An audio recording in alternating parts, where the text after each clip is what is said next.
Hello friends,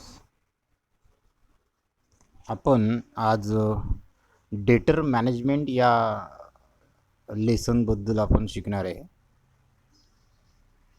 डेटर management म्हणजेच की डेटर आपल्याला त्याच्यावरून हे गेस करायचं आहे की डेटरला किती रुपयाचे आपण जर गुड्स सोल्ड केल्या तर क्रेडिटवर, इथे क्रेडिटची गोष्ट चालू आहे. डेटर म्हणजे ज्यांना आपण क्रेडिटवर गुड्स सोल्ड करतो काही लिमिटसाठी.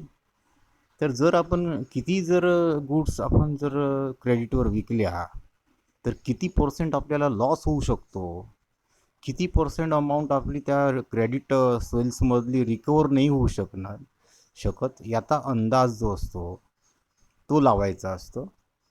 आणि समजा जितकी काही पर्सेंट जर आपली अमाऊंट रिकवर नाही झाली तर आपल्याला किती लॉस होऊ शकतो, आणि लॉस झाल्यानंतर पण आपल्याला किती प्रमाणात प्रॉफिट होऊ शकते याचा अंदाज या डेटर मॅनेजमेंट या लेसनवरून केला जातो.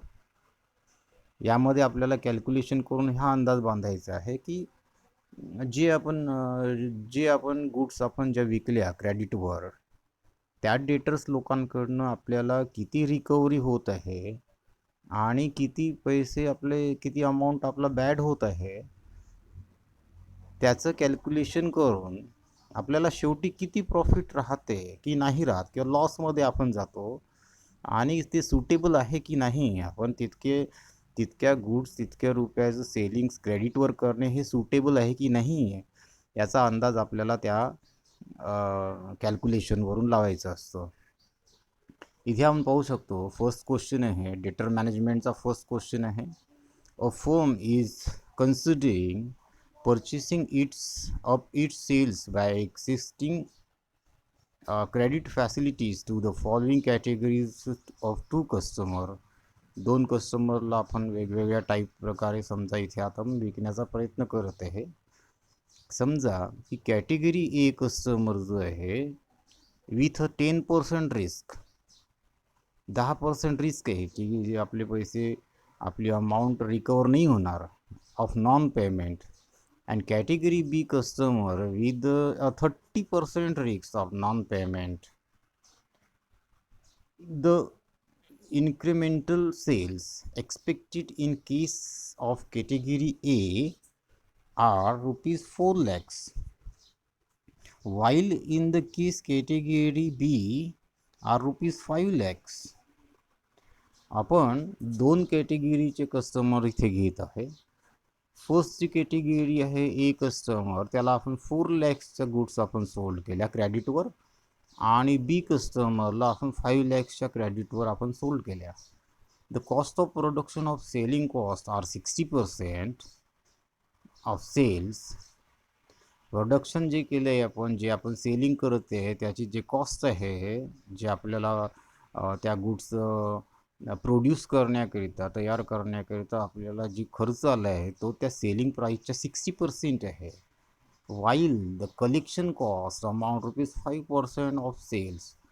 आणि जे आपण सेल्स करत आहे आणि जे आपण रिकव्हरीसाठी जो आपण क्रेडिटवर अमाऊंट जे विकलं आहे, क्रेडिटवर जे सेल्स केले आहे त्याचे जो अमाऊंट आहे तो रिकव्हरीसाठी आपल्याला 5% आपल्याला एक्सपेन्सेस होत आहे वेगळा रिकव्हरीसाठी.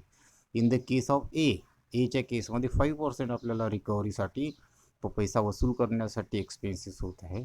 आणि 10% sales in case of category B, आणि बीकडून सेल्स तो पैसा वसूल करण्याकरिता आपल्याला 10% एक्सपेन्सेस होत आहे.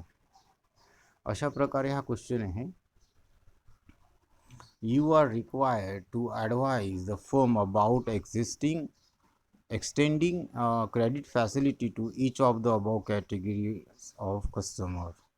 आपल्याला कॅल्क्युलेशन करून तिथे सांगायचं आहे, दाखवायचं आहे की कोणतं सुटेबल असेल, कोणत्या कस्टमरला, कोणत्या कॅटेगरीच्या कस्टमरपासून आपल्याला किती लॉस होऊ शकतो ते आपल्याला इथे कॅल्क्युलेशन करायचं आहे. आपण समोर बघा आन्सर तिथे आहे, तुम्ही तिथे केअरफुली पहा काय केलं आहे. इन्क्रीमेंटल सेल्स आहे, फर्स्ट कॅटेगरी आहे existing credit facility with 10% risk on non payment. First कस्टमरचं आहे इथे, त्याला आपण 4 लॅक्सच्या गुड्स सोल्ड केले आहे क्रेडिटवर, लेस, त्याच्यातून लेस करत आहे लॉस इन कलेक्शन 10%. 10% आपल्याला त्याच्या रिकव्हरीवर आपल्याला लॉस होणार आहे. 4 लॅक्सच्या 10% आपले समजा जर अमाऊंट जर आपली बॅड झाली तर आपलं जे रिअलाइज अमाऊंट राहील, आपल्याला जी वसूल होईल जी अमाऊंट, ती म्हणजे 3,60,000. त्यानंतर लेस, त्याच्यामधनं आपण आपली ज्या गुड्स आपण 4,04,00,000च्या आपण ज्या सोल्ड केल्या त्या बनवण्याकरिता आपल्याला किती खर्च आला, त्याची कॉस्ट प्राईस काय होती, तर त्याची कॉस्ट प्राईस 60% होती. म्हणून आपण तिथे 4,00,000च्या 60% काढू. 4,00,000च्या 60% आपण तिथे लेस करायचं. Production and selling cost 60% of sales. 4,00,000चे 60% आपण तिथे घेतली आहे अमाऊंट 2,40,000. देन आपल्याला ते अमाऊंट रिकवर करायसाठी, वसूल करायसाठी आपल्याला खर्च येत आहे 5%. Collection cost 5% on sales. तर त्याच्यावर आपण त्या 4,00,000च्या कलेक्शनसाठी आपल्याला खर्च आला आहे 20,000. असा आपला टोटल एक्सपेन्सेस आहे 2,60,000. 3,60,000 रिकवर झाले आहे. त्याच्यामधनं आपले दोन एक्सपेन्सेस आपण मायनस केले, 2,40,000 आणि 20. तर आपल्याला शेवटी शिल्लक राहिले, बॅलन्स राहिले आपल्याजवळ इन्कम 1,00,000 सगळं काही खर्च करून. म्हणजे या कस्टमरला, या कॅटेगरीच्या कस्टमरला आपण जर 4,00,000च्या जर गुड्स विकल्या आणि त्याच्यामधल्या जर 10% आपल्याला रिकव्हरी नाही झाली तरी आपल्याला 1,00,000 रुपीज प्रॉफिट राहील. म्हणजेच की from the above calculation is suggested that the sed option should be accepted. म्हणजे आपण तरी आपण प्रॉफिटमध्ये राहू, because it gives result in increase in income by 1,00,000.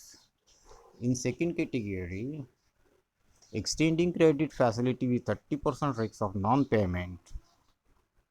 Second कॅटेगरीमध्ये आपल्याला 30% लॉस गेसिंग आहे तिथे.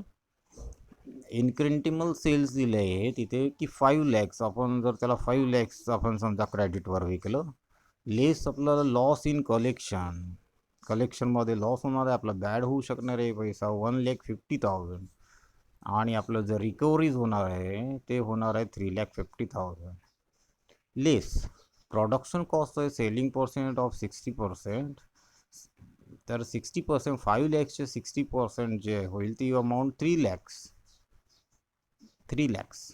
म्हणजे 3,00,000 त्या 5,00,000ची जी कॉस्ट प्राईस आहे ती 3,00,000 आहे. तिला बनवण्याकरिता आपल्याला 3,00,000 एक्सपेन्सेस झाला आहे. आणि कलेक्शन कॉस्ट 10% आहे. 5,00,000च्या 10% मधलं 50,000. आपण ज्या दोन्ही अमाऊंट आपण त्याच्यातून लेस करू 3,50,000 मधनं, तर आपल्याला 3,50,000 लेस 3,50,000 म्हणजेच आपल्याला तिथे काहीही इन्कम होणार नाही, नील. म्हणजे आपल्याला लॉस पण होणार नाही आणि प्रॉफिट पण काहीच होणार नाही त्या सेलिंगपासनं. अशा प्रकारे हे दोन कॅल्क्युलेशन आहे. कोणतं सुटेबल आहे ते आपल्याला तिथे सांगायचं आहे. की फर्स्ट कॅटेगरी जे कस्टमर आहे ए, त्याच्यामध्ये आपल्याला 1,00,000 आपल्याला प्रॉफिट होत आहे आणि सेकंड याच्यामध्ये आपल्याला काहीच प्रॉफिट होत नाही आहे. म्हणजेच की फर्स्ट कॅटेगरी आपल्याला सेलिंगसाठी सुटेबल आहे. अशा प्रकारे तिथे आपल्याला कॅल्क्युलेशन करायची आहे. त्यानंतर सेकंड क्वेश्चन आहे, a group of new customer with 5% risks of non-payment desire to establish business connection with you. This group will require 1.6 month of credit. It is likely to increase your sales by 1,60,000 per annum. Cost of sales amounted to rupees 80% of sales. Income tax rate is 30%.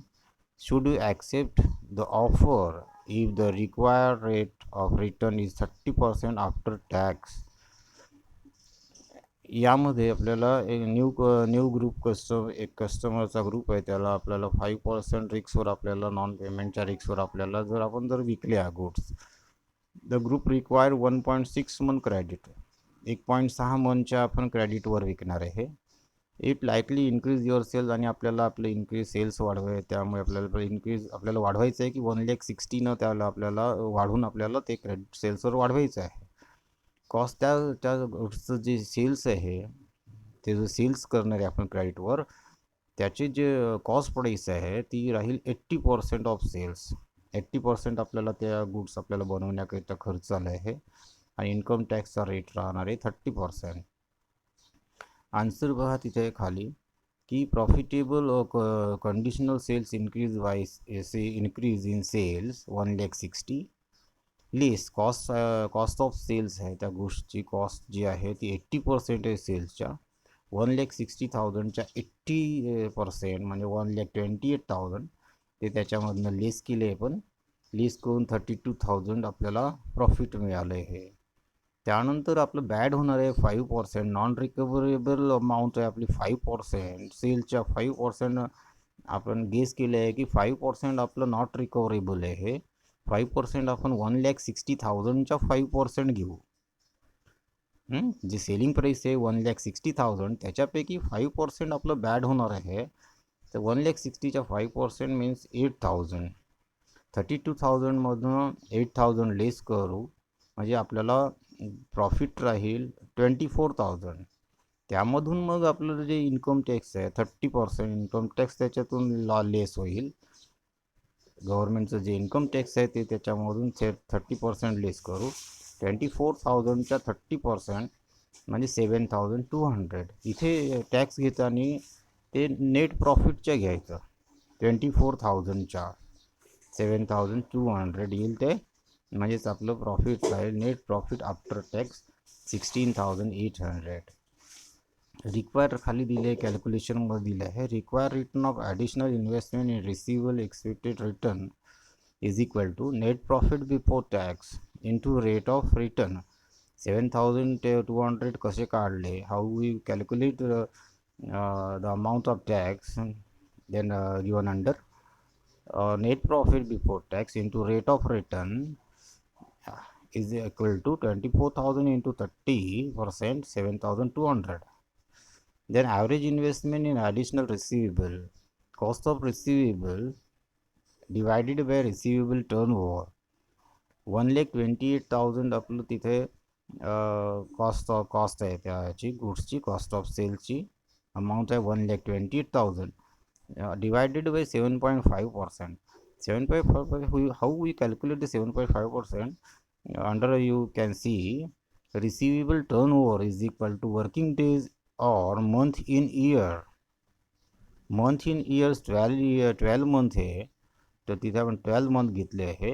आणि 1.6 जे आहे ते आपलं credit period आहे.